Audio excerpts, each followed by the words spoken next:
It's the 9th of September and I'm Tom Glass and welcome to The Roast. Tonight we look at the potential Scottish independence. And if that goes ahead, England, if you want to play golf, you'll have to settle for wee golf. But you can't call it wee golf, that's what putt-putt's called in Scotland.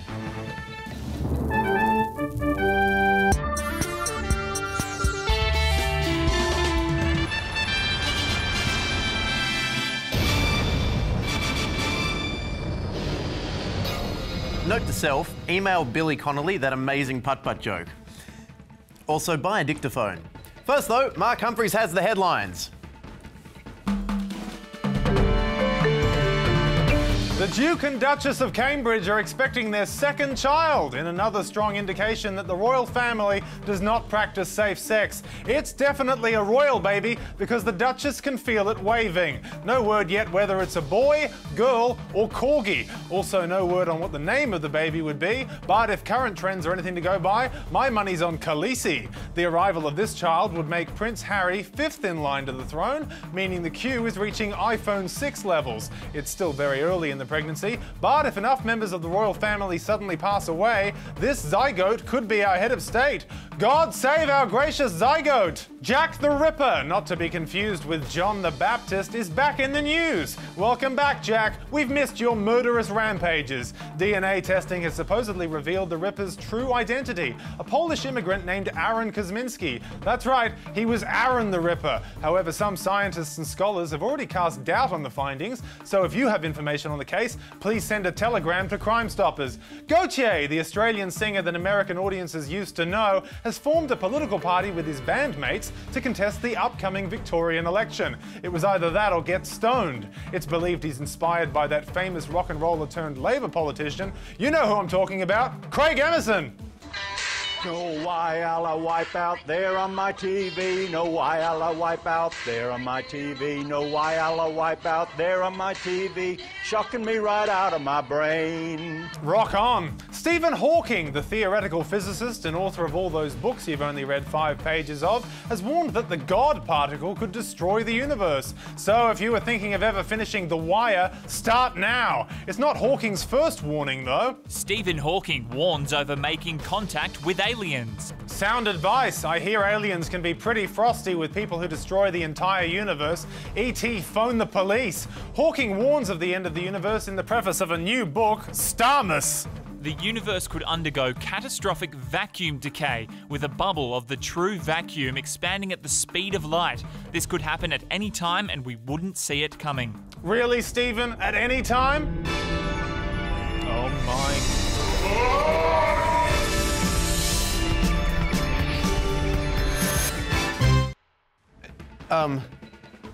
If that was the universe, then where the do I live? Silence! Bipedal test subject 47A. Continue your simulated human existence as normal. You're the boss, gooey sponge. Well, they say the sun never sets on the British Empire. But then again, they used to say a lot of things, didn't they? Until we burnt them at the stake. And good thing we did too, because they were wrong. It looks like the empire could be getting even smaller, with Scotland poised to hold a referendum on whether or not to break away from the United Kingdom. If successful, it's expected Scotland would then drift upwards through the North Atlantic until it makes landfall with Iceland, a geological phenomenon cartologists call Scotch on the rocks. But before the arduous journey across the North Atlantic, what of Scotland's referendum? Just a couple of months ago, the campaign to stay united, known as Better Together, had a seemingly unbeatable 22-point lead. An impressive feat given Better Together's logo was quite clearly separated. But a recent poll now shows momentum shifting in favour of independence, with 51% of people saying they will vote yes on September 18th. And there are serious implications for both sides if that happens, so let's see what there is to argue about. First up, money. Will they use the British pound, take the euro, or will there be an entirely new currency such as the kiltie or the Scottish peso? Next up, EU membership. While Scotland could join the European Union, a former president of the EU's Finance Council says they may face opposition from European countries who don't want to encourage breakaway movements in their own states. Because if Croatia breaks up, we'll have Cro and Asia. But Asia's already taken. It's a lot to think about. Moving on. North Sea oil. The pro-independence movement says Scotland has £1.5 trillion worth of fuel, but others put it at closer to £120 billion, or what Saudi Arabia calls a slow Tuesday. Next up, nuclear weapons. The UK has Trident missiles and Scotland is currently looking after them. So the Poms will need to handle that one carefully, because I hear some idiot country made Scotland a nuclear power, which may soon mean we'll be dealing with DEFCON Scotch. Then there's the Queen. Will Scotland bend the knee to a foreign monarch like some sort of Australia, or will they install their own Queen? My vote, Mary Queen of Scots. Sure, she's dead, but she's already got the title, so long live dead lady. And finally, Andy Murray. He's Scottish, but he's also currently British. If England lost him, they'd have to go back to saying they hadn't won a men's Wimbledon title since 1936. And that's pretty much all England has left, especially if Scotland goes. So, if Scotland and the rest of the UK do break up, there's going to be a lot to sort out. Fine. If he wants to leave, I'm not stopping him. We've only been together for about 300 years now. She's controlling. She doesn't let me have my own space. Oh, don't be like that. Look, I know I've been kind of on again, off again, but I always win you back. Oh, by getting rid of my friends. Do you remember William Wallace? She dragged him behind horses, disemboweled him and chopped off his head. That was a bit extreme, wasn't it? Oh, it was a big romantic gesture to get you back, darling. You couldn't hire a skywriter. I'm going and I'm taking the oil and the gas reserves. Oil doesn't last forever, then what'll you do? Export haggis? Or all that scotch I've got that everybody loves. Also, those Trident missiles you're storing at my place? Well, you can pick them up in the morning. But who am I without you? The United England, the British Isle, the Uncommonwealth. You'll be okay, Britain. But I won't be Great Britain. I've been hurt too many times. America, Australia, Tuvalu. They all left me. I can change. I'll give you increased taxation powers.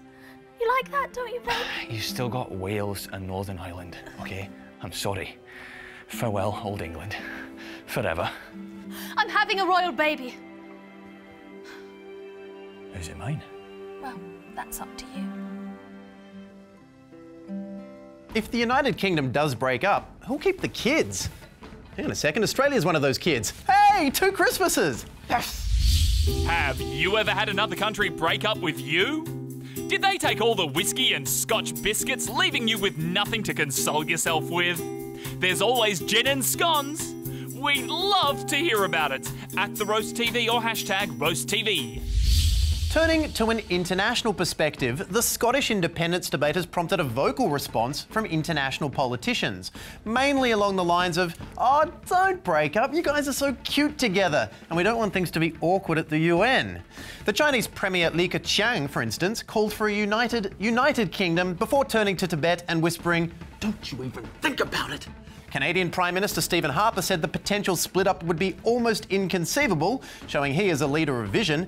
And US President Barack Obama expressed his desire for Britain to remain a strong, robust, united and effective partner, then proceeded to celebrate Independence Day by buying a few George Washington's worth of fireworks. Australia's Prime Minister Tony Abbott even offered his opinion on the matter. What the Scots do is a matter for the Scots, and not for a moment do I presume to tell Scottish voters which way they should vote. You know what? That is a very dignified response. Good on him. People who would like to see the breakup of the United Kingdom are not the friends of justice, the friends of freedom. So close. But there are still other international questions that come with Scottish independence, like what happens to the Union Jack? You see, with the St Andrew's Cross leaving, there's talk there may be a flag redesign in store. That's right, Tom, and that means we'd need to change our flag too. And being an amateur flag designer, I've taken it upon myself to whip up a few fresh alternatives. Ooh. So without further ado, here is pie flag. Oh, no. All right, no, hold on, pie flag. I give you Australian sun flag. That is just the Japanese flag. Nope. This is the Japanese flag. All right, how about this? Jesus. Oh, yeah. Is that you making love to the man from Snowy River? I wouldn't call it love, Tom. Still, we have 9 days to sort this flag business out. It's not just the flag, though, Nick. A constitutional expert says because our sovereignty comes from the United Kingdom, if the United Kingdom as it stands doesn't exist anymore, it could remove our head of state, the monarch, and thus, at least legally, make government in Australia impossible. So, Australia won't exist anymore? Well, no. Money is worthless! No, that's... Oh, don't. Burn the flags! Don't! Australia's gonna collapse, and we only have 9 days until the reckoning. Nick, you are Are completely... we gonna join the EU, Tom? Are we still allowed to use the British pound? What about our North Sea oil interests? What about our nukes? We don't have nukes. We're defenseless! I must warn my people! So I'll just put this out then? How's he feeling? He's okay, he's getting better. Yeah? Yeah, we were worried there for a while about you, Ferris. Has he got a fever? I'm not sure. I think he's going to be okay. You think he'll be alright? Yeah, I hope so. There's no time for standing! We must act now! Scotland could become independent! Adopt the Snowy River flag! Oh, no! Ferris! No! Nick does know it would just be a simple act of Parliament to recognise the Queen, right? Yeah, I'm sure he does. But it's not really about Nick or even Australia. It's about the people of Scotland. Or Britain, or whatever you want to be. And with Scottish public opinion currently split 50-50, whichever way you vote come September 18, half of you are going to be very disappointed. But don't worry, you can just split in half within Scotland again, and again, and again, like some sort of human cell until ultimately a child is born that unites you all. Did I hear someone say, "All hail Zygote King" 6 to 8 minutes ago? Good night.